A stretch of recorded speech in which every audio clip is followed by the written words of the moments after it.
Namaste, Vasha this side, and today I'm going to start another new series, which I would be, calling as the Confusing Concept series. So, in that, the first topic is the difference between our higher self and our lower self.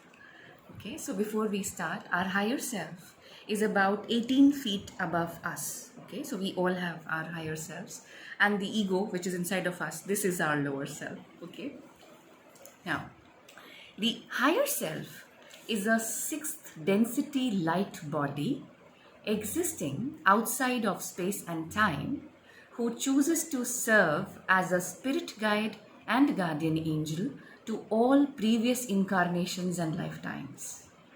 The higher self manifests in what your current mind body avatar can only perceive to be billions of years in the future on the path of one soul evolution.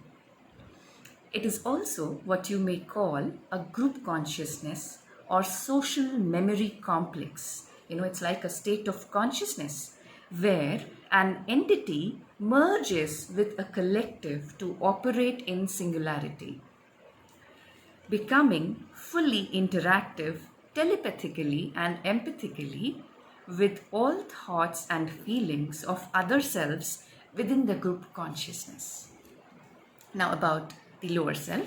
The lower self is deficit driven, it is demanding.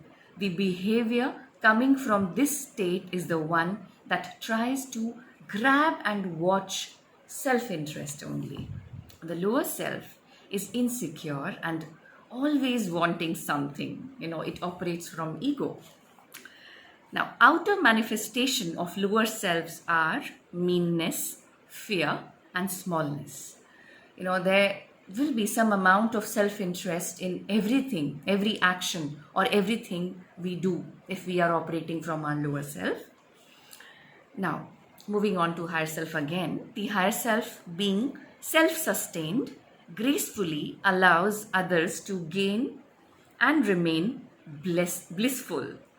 Outer manifestations of higher selves are dignity, nobility, and magnanimity.